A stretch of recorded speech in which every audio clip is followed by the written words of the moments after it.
Good afternoon, everyone. This is Sean Lardo. I'm the Director of Sales here at Mindmatrix and a channel enablement expert. Thank you for attending this afternoon's webinar, where we are going to cover channel sales enablement, the missing link. And to get started here, we want to talk about a few things. Who is Mindmatrix? Mindmatrix, we've been around for 18 years, and we provide a platform for sales and channel enablement and marketing automation. We're here to focus on three major areas, though. Anything that we're here to do in the marketplace offers sales, marketing, operational enablement for partners on one individual platform. We do focus within channel sales enablement, channel marketing automation, and channel operations management. And why are we here today? Well, the reality is enablement is extremely important to you. This is actually the second part. This is the second of our three-part series on channel enablement. We want to try to cover all individual areas. And the reality behind it all is that enablement becomes very important, especially covering in the partner engagement avenue. We have invited Laz Gonzalez from SiriusDecisions here to talk. Laz, please take it away. Great, Sean. I really appreciate you having me here today. For those of you who were with us the last time, you might remember that we talked about the onboarding process. And now we're not just thinking about onboarding, we're thinking about that ongoing training and sales enablement that partners need. And so what I'm going to first off is really try to address these three questions that I have up on the screen. First of all, what is sales enablement's role in driving effectiveness with partners? A lot of you joining us today have different definitions for what sales enablement is. And I'm going to hopefully share with you a framework for defining sales enablement and then show you how you could put it into play in your organizations. We'll also talk about some of the key alignments, right? So when you think about driving productivity, where do you start? So we'll talk about some of the places where companies begin this journey and how they address enablement at the different stages of that partner life cycle. And really, you're going to be surprised because we're going to talk more about the buyer than the seller. And that's where really enablement should be focused on. It's really that buyer's journey, and we'll get into that in a few minutes. Also, some folks just create content. They send it out to the partners, and then they live with the lack of adoption that most companies realize. And we're out to break that mold. I think timing is the critical element here. So when we're talking about delivering the right content at the right time, we need to focus again on that buyer to really start understanding where is that timing going to play. Before we start, I just want to share some data with you, and I know that a lot of you have joined us today because SiriusDecisions, comes to you with some great data, and we spend a lot of time researching buyers and sellers, and in our group, the Channel Strategies group, which encompasses both channel sales and channel marketing, we're really focused on, that buyer, that partner's buyer. And when we ask the partner, how has your sales cycle changed in the last 3 years? Now, the first thing they tell us is, buyers are way more informed. In fact, we're finding that they have access to content, they reach out to their peers, they have access to data, which means that when the seller shows up to do his job, the buyer might already have half the answers to the question that he wants, and he's really testing that seller, trying to get an idea of where does your company fit into all of this. Another thing that I see in our research shows us is that buyers want earlier justification. So they want to have reasons to change. They want to have peer examples. They say there's two tactics that impact the early stage of that buyer's journey, and one of them is thought leadership. Just like you're doing here, you're listening to organizations that have something of value to share with you. But more importantly, when you start thinking about that buyer, the buyer also wants to see someone else in his shoes.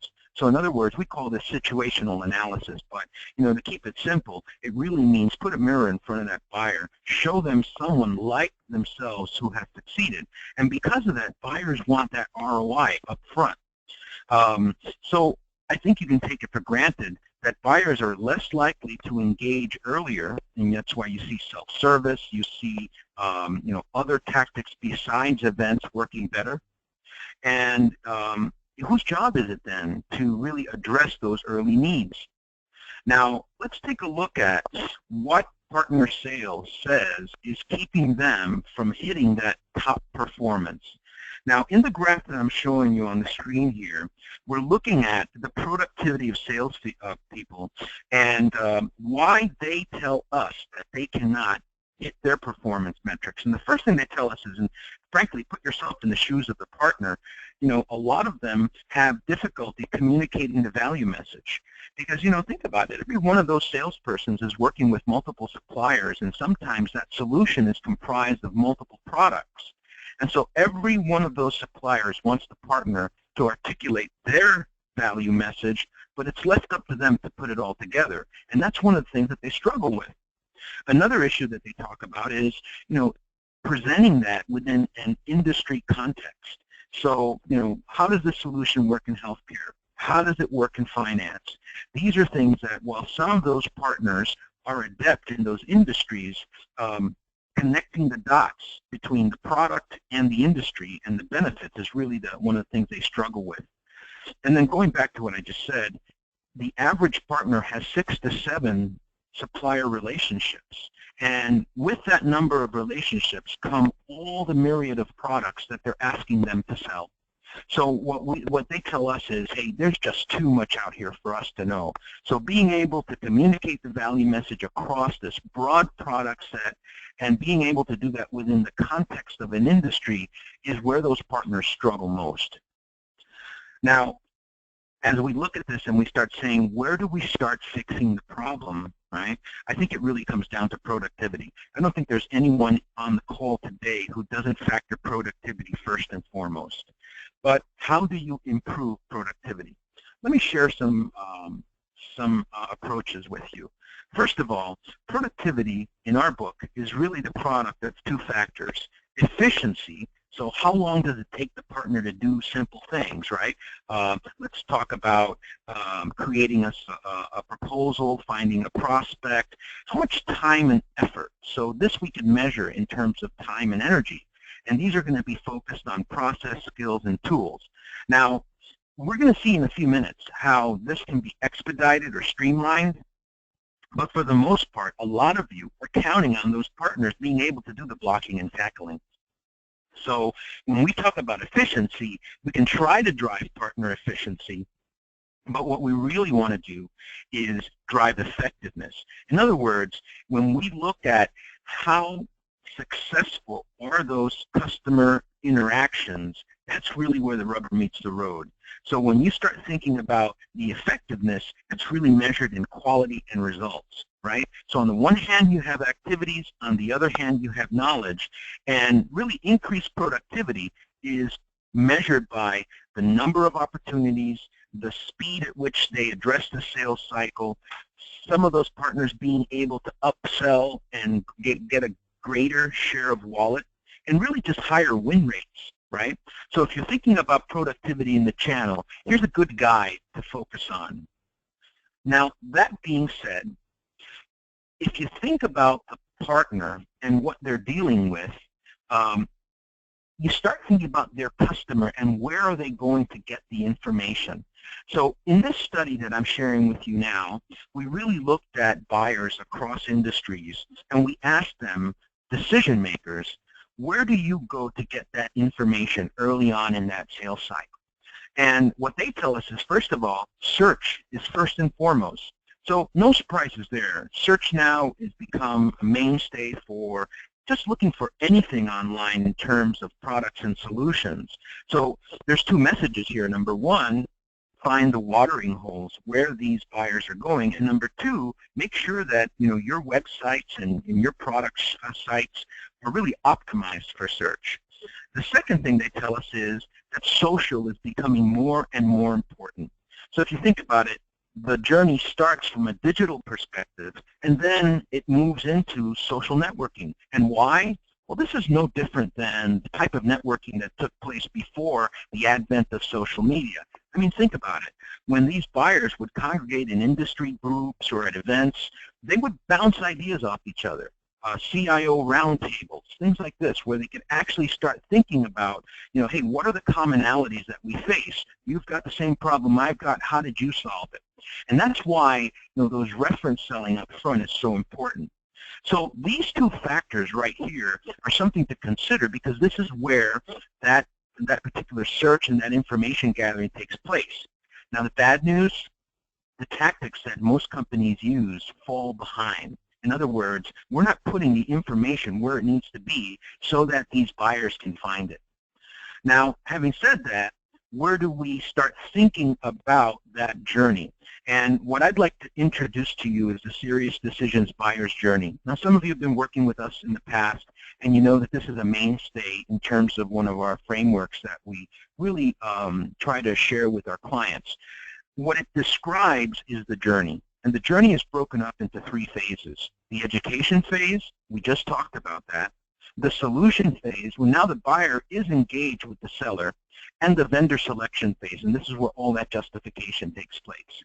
So in the education phase, the buyer is, entertaining change, right? They're loosening the status quo. They're hanging their hat on some solutions that they think are okay. And by the way, if you're not partaking in this section of the buyer's journey, guess what? You're not being invited into the RFP. You're not being considered as a solution. So that's why that inbound and all of that upfront marketing is so important. But once you get past that and the seller is engaged with the buyer, that's where the selling gets tough, right?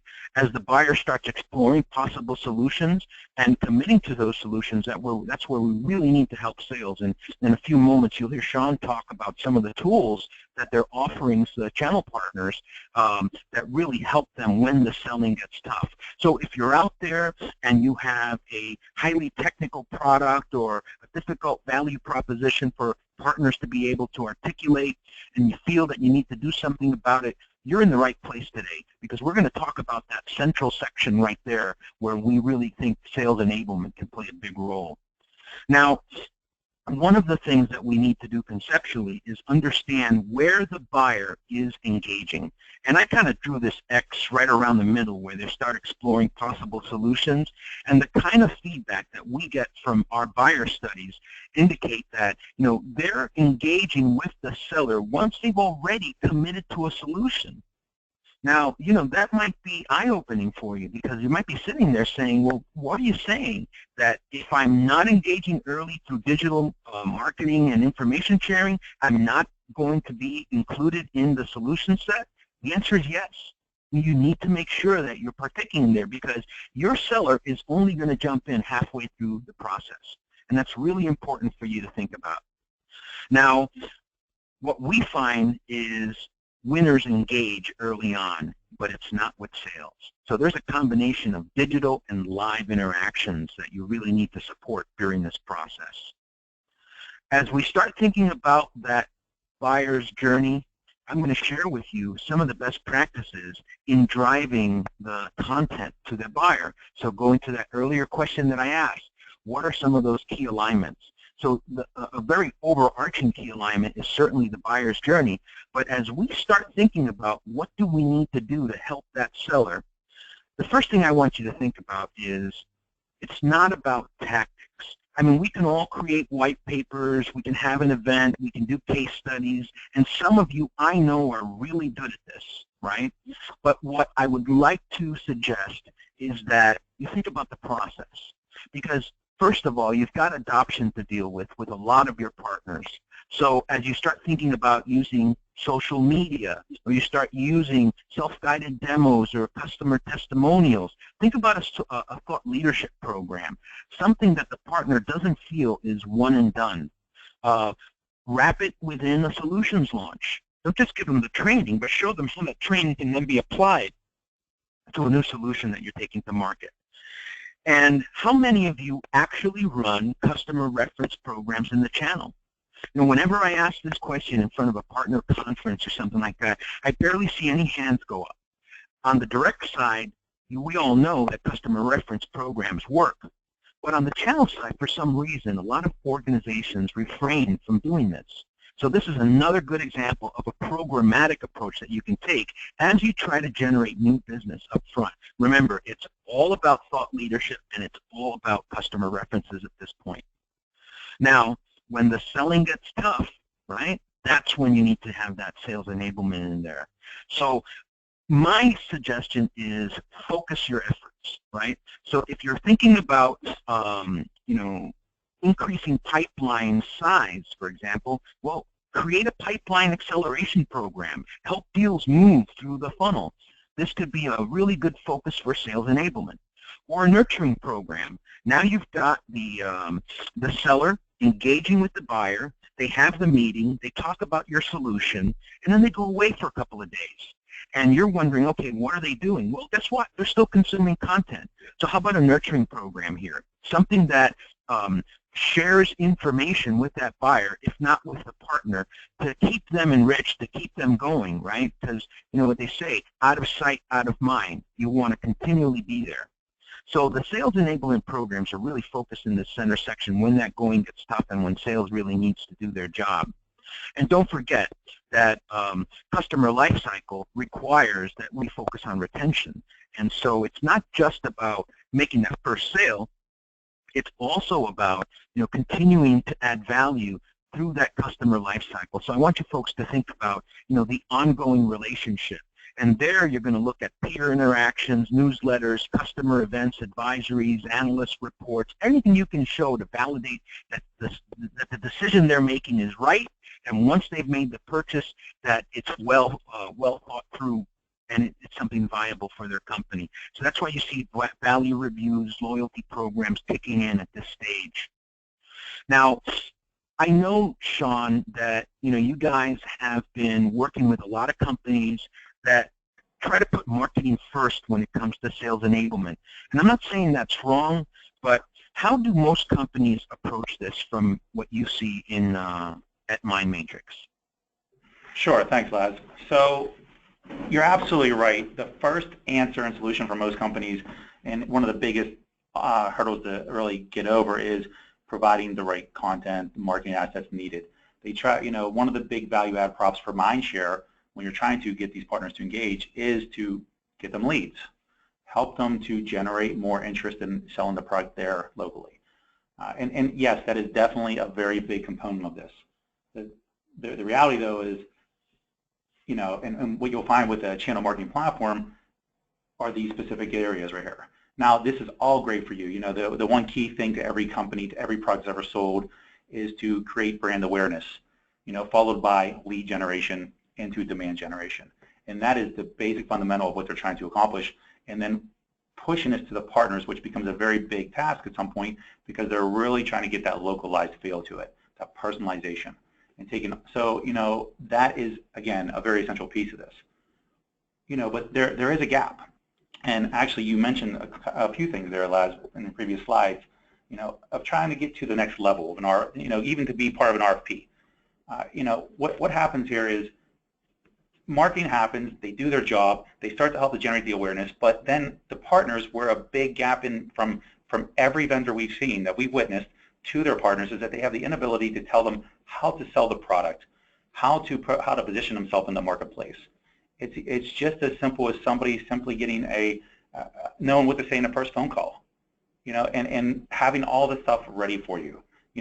Again, the reality comes to play is that if you want to be part of the dance, you have to engage early, and you have to have what's needed and aligned to do your job. So, and with that being said, Laz, are there any certain things that you see happening that partners are asking you for? Well, I mean, the main thing is make it easy, right? Make it usable, make it valuable. And right now, at SiriusDecisions, we do a lot of portal audits. So a lot of companies come to us and say, look, we know they can't get the information the right way. If you're making that partner hunt and peck for the information they need, guess what? There's a paying customer at the other end of this process. And if you take too long, your partner's competitor is going to step in, and they're going to do the job for them. So I really think that usability is a really important key here. And, aside from the valuable information to address the buyer requirements, so just like we showed those programs earlier along the stage, I think what partners really want is valuable content that aligns to those objections, to those questions, to those things that the buyer is asking for.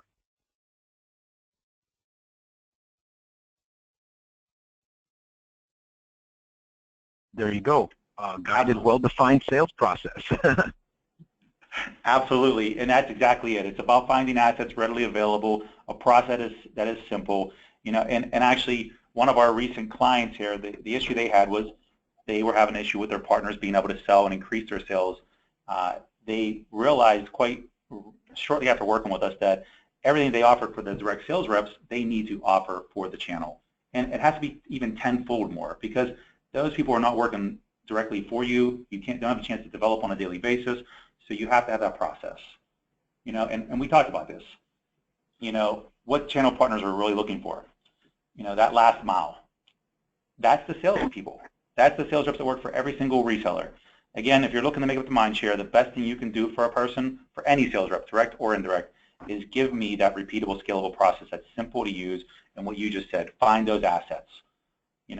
It's a known fact that over 60% of sales reps have a hard time locating the resources they need to actually make the sale. Therein lies a big problem for most companies. It's about knowing what to say, when to say, and how to say it. That's something that we coin here. We talk about it every single day. If I don't feel confident in my approach to this on selling your product, chances are I will abandon your product and start selling something that I'm more comfortable with. Again, it's all about being able to clone your proven sales process.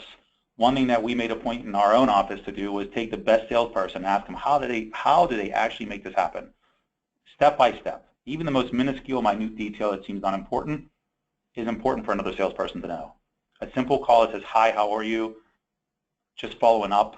When does it happen? How does it happen? And what do you follow it up with? That's what this all becomes about. It becomes about making a repeatable, scalable process across the board that extends from the vendor at the corporate level all the way down to the sales rep that works for any partner externally of you as a third party. So, when we talk about this process, there's many different things that we can get into. But to keep it simple, we talk about playbooks. A playbook and a playbook can come in any form or fashion. Playbooks are very important in regards to, again, everything we just discussed. Tell me what to say, when to say, how to say it, step by step. Now, what we've tried to do is bridge this gap within our platform here to give the ability to extend this to every single person that you ever work with.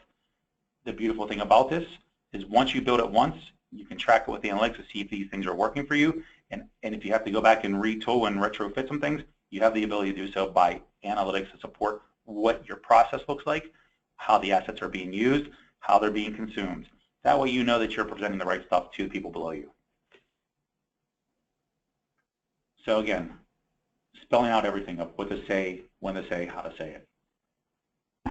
So Sean, this could be talk tracks, call scripts, but not randomly laid out in the portal. You're talking about following a very prescriptive path and sharing all these assets. Absolutely.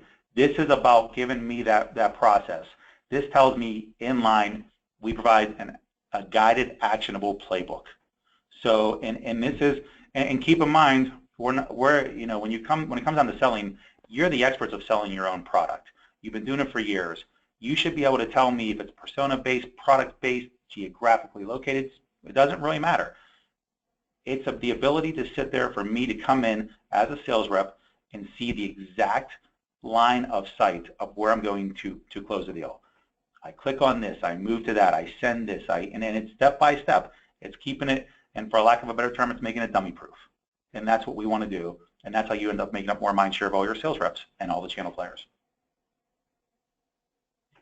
And that's exactly what we say right here. Spells out every precise detail. Contains every asset needed completely. And that's everything, and sometimes people really don't value the importance of certain aspects and certain assets that you need.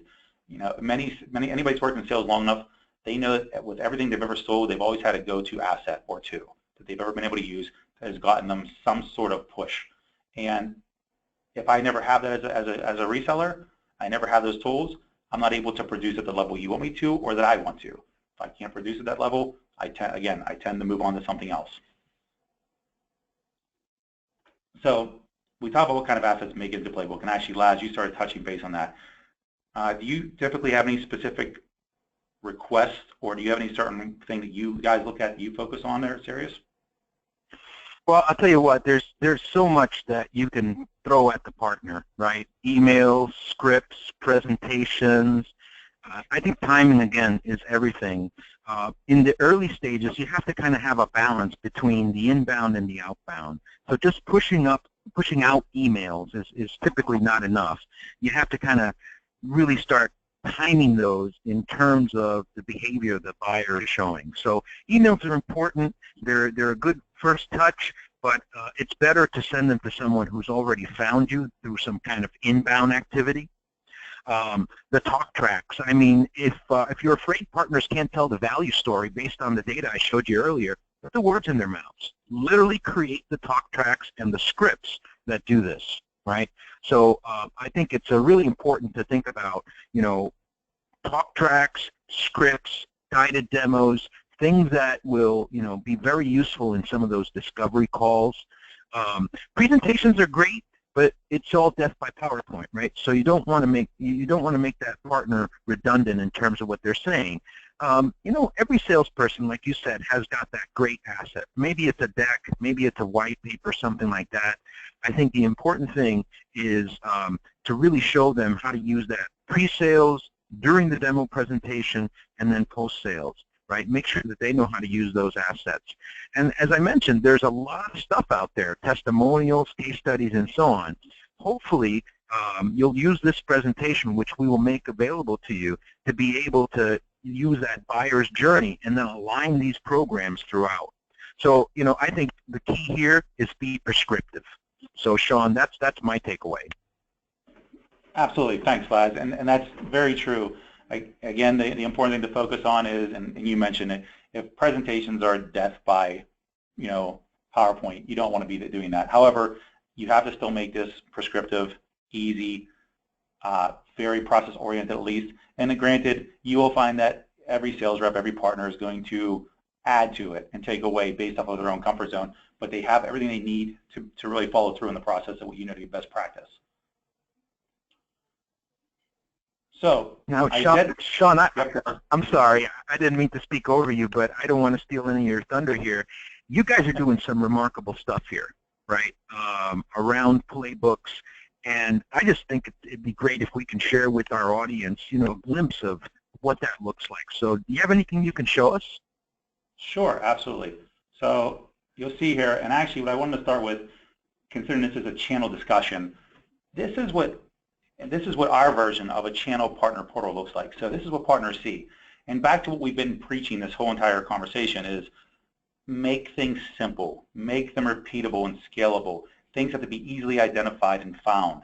So when you're looking at the portal, you'll notice a few pieces here. We offer a reporting element up above, but down here, this is the action piece. You know, and what you're finding here is training certification, which we covered in our first webinar we did.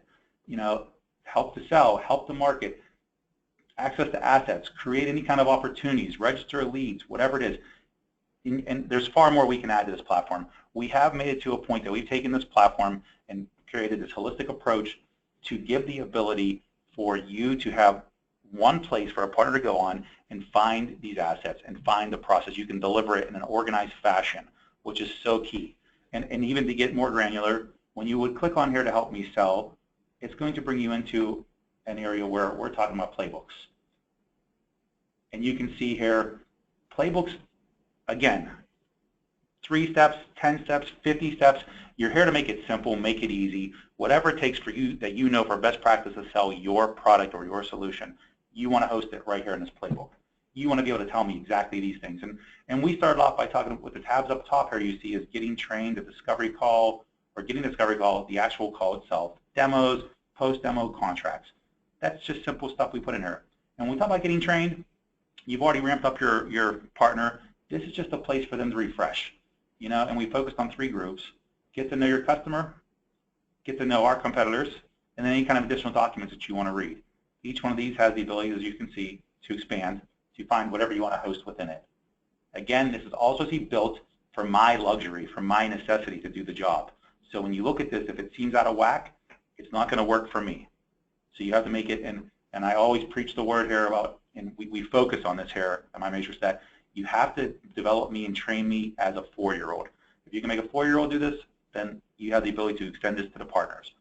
Now, go right back into here into discovery calls, and again, the beautiful thing about working this way is using our platform even, everything you see here is going to be co-branded and personalized to your partner. So now we took out the element of them needing to go in and update any kind of content, add logos, signature blocks, or anything of that effect. Basically, we've sort of narrowed the path to the point where they can just click and shoot, and that's all you want them to have to worry about doing. So every single asset you see and every single script you ever see in this will all be personalized to whoever has the account and whoever you're providing it to. And again, step by step, we just keep focusing through this the entire time. And as you can see, everything I ever need to do to actually do a deal is sitting here waiting for me at my fingertips, complete with decks, whatever I need. Make sense, Laz? It really does, and I think you're hitting that point. Make it simple, make it easy for them to find, be very prescriptive. I think you got all the elements there. I think it's important that the audience takes note that this does not have to be overcomplicated. I mean, at the end of the day, the reason these playbooks are there is to really expedite the process, really help the partner get the job done, and we're sharing with you some ammo that some of you might need as you start determining, why do I need playbooks, right? In search could take a quarter of an employee's day. When you talk about customer-facing teams, they come back to us and they say, hey, we just don't have the information we need, or it's just too hard to find. So I think that when you look at win rates, when you look at the kind of knowledge that is being shared by successful companies, they use these playbooks, folks. They put this on their website, they simplify it, they make it really easy for those partners to use. So there should really be no question about why this is important. I think the point, though, is, Sean, that you have to define the sales process. And I know that you guys have a methodology for this. Could you share a little bit of that with us? Sure, absolutely. So when we talk about defining the sales process, it is important to understand that there are several criteria here. Step one, when you're defining this, your target audience. It's important to know who you're selling to, how you're coming to market. Granted, there's a few more than a few steps here. However, it's important that when you go through this, and we do focus heavily on this, to know how to come to market to that demographic. What necessarily triggers me doesn't trigger you. But if I'm the buyer, you want to focus on me. To know your buyers and educate your salespeople about them. Again, you saw as we went through our playbook even, we talked about having that collateral sitting there so I can read and learn about my customer, who I'm about to talk to. Who are your ideal buyers? Again, these playbooks, when we go into playbook discussions and we're building out a playbook, we're talking about several things. Who are we selling to? How does the product affect them? And really, what's the buyer's journey going to look like? Is it going to take a long time for them? Absolutely, maybe. Who knows? But we'll find out. The beautiful thing about this, by using the platform too, though, is as you use this process in the product and go through the playbook, you have the ability to track what's going on with it. So you get to learn more about who's receiving these assets, who's opening them, and how they're engaging. Make sense? Absolutely. Great. So, and all along, the big thing to understand is that you are getting a 360-degree view of all this. And that's not just at the corporate level, that's at the partner level, that's at the salesperson level, so they actually know how everything is working with them. Okay, so a couple things to think about here. Step 3 now is prepare asset inventory. Now, after you've identified your persona, you've identified how you're coming to market and the way you're going to go about selling it, now you need to check your assets. Is everything in place? Again, whether it's a phone script, a deck, an email, a white paper, it doesn't matter. Make sure they're aligned. Make sure they're aligned with the process, the messaging, and the way you're going to go about this as a sales. So the salesperson, again, can follow step by step and just click and shoot. That is the main thing to understand here. As long as you can maintain that, it becomes very mechanical, it becomes repeatable, scalable, and you should get the desired outcome that you want. Now, back to what I was saying earlier. Monitoring, measuring, very important. After all this is done, you want to have the ability to actually monitor. You want to make sure you're measuring this, make sure everything is working step by step as you prescribed, basically. Now, if not, you do have the ability to start to look and say, hey, what does work, what doesn't work? Let's start to revamp this. Let's retool it just slightly. That's important for you to know because, again, to make up the mind share of partners, if you're not listening to them and what's working and what's not working and helping them to adjust to get a better output, you're going to start to lose the mind share and favorability. And again, that takes you back to, and what you said earlier, Laz, is that these partners, they have 6 or 7 different relationships that they're working with. So they're always going to go to the group, the company, the product that they know that's going to generate the results they want. That is exactly it. Good. Oh, sorry. Good. I just think it's, what you're saying here, Sean, makes all the sense in the world. It's wash, rinse, and repeat, right? You got to keep doing this. And that last point you're making around change, this has to be dynamic. It can't be stale. If you want that partner to come back to your portal to use your assets, you got to keep it alive and you got to keep it kicking. You got to make it very important to them. So relevancy is very important to usability.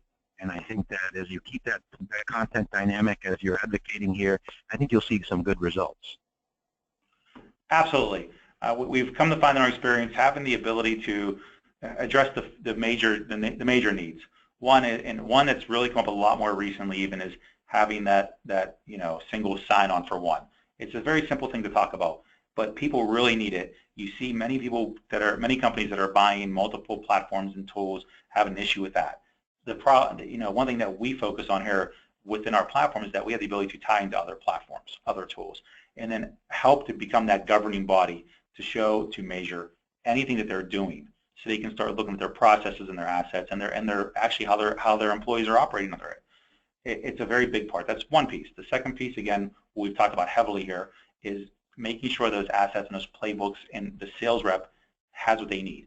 Ultimately, no doubt about this, everything that we do at all levels is in support of the salesperson. Whether you're generating leads, brand awareness, demand generation, it doesn't matter. Go and clear into actual sales and marketing collateral readily available for them. Everything is in support of the salesperson because that salesperson is the face of the company that's going to be talking about the product to the end user, trying to push this. So whether, again, generating leads or giving them all the assets required to do their job, this is what it's really about. So make no mistakes about it. It's what we focus on here every single day, is given the tools required, given the assets required, the processes needed to actually have the sales reps do their job to the utmost. Be the first to market, be the first in line, make sure you're getting the RFPs, make sure that you're part of the dance every day, no matter what, hands down. So Laz, in closing, because actually we're at the end of this, any key takeaways that our audience should know today? Well, I mean, I think what we talked about was the alignment to that buyer's journey as being important. We talked about usability, being critical to acceptance, and then the prescriptive nature of what you've described in the last couple of slides is really the big takeaway. So, align to the buyer, make it easy for them to use, and be as prescriptive as you can are the 3 things we'd like you to take away. Now, we'd like to open it up for the audience to see if you have any questions. And Sean, I'll leave it up to you to pull the questions up, and we can talk a little bit about some of the questions we might have. Absolutely. All right, so, well, I already have one here. The question is, when is the best time to deliver a playbook? During onboarding or sometime later during the training process? Laz, would you like to start with that? Yeah, I'll start. Sounds like it's probably somebody who was at the first webinar and now is at the second. Look, there is no specific time to include that playbook, but I would say first impressions count, right? So if you sign up a reseller and they're coming into your program and one of the first things you give them is kind of a guided process, I think you need to do that during that onboarding process, no question about it. What do you think? I would completely agree. And actually in the last webinar we discussed this. It's important, a playbook just does not apply to sales, of course. There's a playbook for everything because anybody has to pick up a job, a position at a company, has to know how to do that specific thing. What you'll find is even the most senior, we'll even start with marketing, the most senior marketing person, they come into a new company, Yes, they understand marketing. They understand all the faculties behind it. What they don't understand is the process and how to operate within their new organization. So a playbook would be essential for that. And onboarding and really onboarding training is extremely important because that's your most critical time of capturing that mind share of a partner or even a sales rep. So that is 100% accurate that you should have playbooks with every step at any given time readily available. So here's another question here. What other forms of rich media can you include in a playbook? Well, this goes back to the assets that the Mindmatrix platform supports. What do you find? What do you find partners respond to? Our rule of thumb is the richer the media, the better. But what are you finding is getting the most utilization from your platform? Well, actually, we found one of the if everybody knows this trends, everybody knows email marketing is very strong, but it doesn't end just there. So we do with our partners, and again, industry specific, things change, but they are using, the beautiful thing about our platform is we're able to see everything they're using, and they are making playbooks with email templates, white papers sitting there, PowerPoint decks. We even offer the ability they can actually have any kind of web asset involved there too. So actually any kind of very well-rounded organization is utilizing every single asset that we have to offer, every form of it. I would say the most utilized though, we've seen most often is basic email templates and white papers. Those are the biggest ones. Straightforward.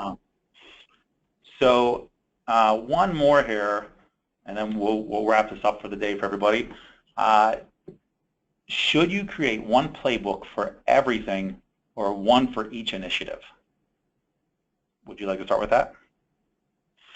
I think, you have to pace yourself. You have to really think about the cadence of both the communications and the assets that you're sending to the partner. We hear from partners that it feels like a shotgun experience with a lot of the suppliers they work with. That the supplier will send a ton of information over to that partner, and maybe 15–20% of it gets responded to. So I think an even more important point is not just how much, but I think it is really the timing. And I know you guys do a lot of integration with Salesforce.com, for example, and showing at this stage in the sales cycle, these are the things that folks respond to best. I think that's the guided approach. Right, so I think it's a little bit more of targeting than anything else. Absolutely. I don't know that there's a one-size-fits-all. What we found here is we found that it's really, again, based off of how you're selling your solution, what is needed to do so. We have some of our clients that have a 2 or 3 playbook approach. One is the prospecting aspect of sales. Here's how you do your prospecting. Steps 1, 2, 3, and 4. Send these assets, make these phone calls, do these emails. Then you have, okay, once you've actually gotten to that round, and you can see, and just to go back, when I showed you our playbook, we had everything consolidated within one playbook. But again, we've been doing this for quite some time, and we've redefined our process many times over. If you're just starting out for the first time using it, you should break it down and start to be able to see what you're working with. And then get back to some of our clients. They have that first step, and then the second will be in the discovery call itself. And then the third might be the post-demo, what is and if you're into what we call an SQL for sales qualified leads. There's many different forms of doing this, and you may base it off of many different variables. It could be persona related, a product, it could be anything. But the whole point, no matter what, at the end of all this, is that it has to be very simple, has to be strategic, it has to be repeatable and scalable for me to use as a sales rep. As a partner with the sales rep especially. Right. Is there anything else that you would like to add, Laz, in closing? No, I'd like to thank the audience for joining us today. I hope that you found the information that we shared with you useful. Up front, there's a lot of data that we shared. We'd be happy to share these presentations with you. So just contact Mindmatrix. Most of you submitted your email, and we'll make these available to you. Absolutely. Thank you, everybody. We'll be sending out an email shortly to all of you with this presentation. You'll receive the deck and then a recording later on. But hope everybody has a great day. Thanks for attending. Take care, Sean. Thanks, Laz. Bye now.